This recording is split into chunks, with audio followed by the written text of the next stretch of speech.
Treason's Harbour by Patrick O'Brien. Read by Robert Hardy.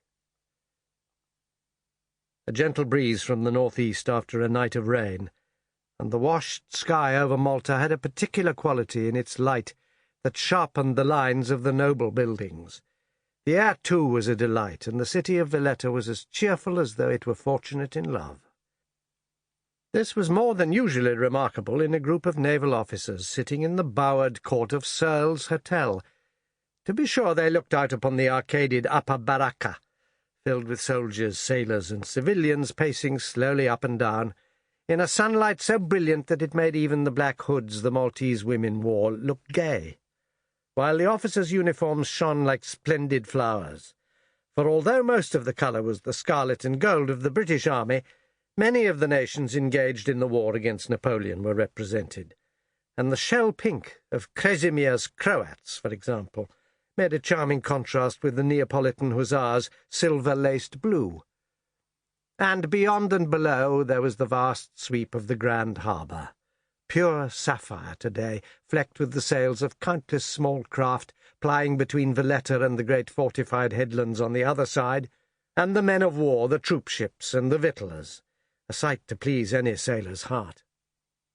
Yet all these gentlemen were captains without ships, a mum-chance melancholy class in general, and even more so at this time when the long, long war seemed to be working up to its climax, when competition was even stronger than before, and when distinction and worthwhile appointments, to say nothing of prize money and promotion, depended on having a sea-going command.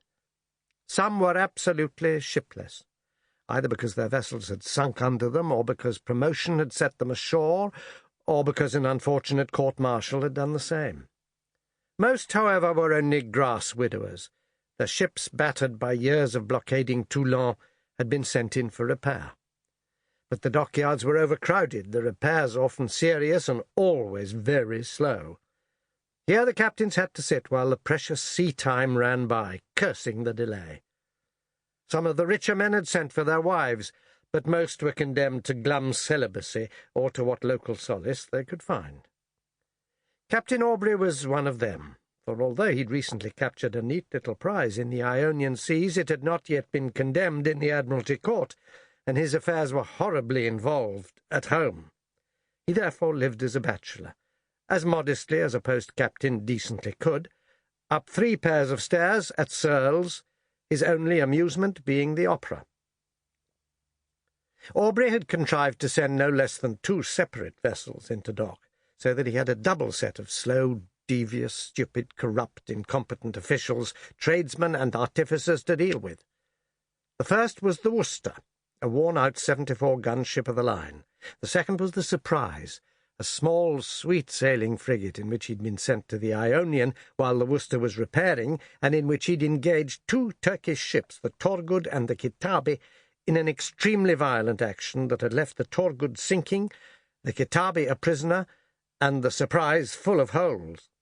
The Worcester would have been better broken up, but it was upon her worthless, profitable hull that the dockyard spent all its slow, creeping care, while the Surprise lay in limbo, her once excellent crew of picked seamen growing idle, drunken, and unhealthy, while some of the very best hands and even petty officers were stolen from him by unscrupulous superiors, and even his perfect first lieutenant left the ship.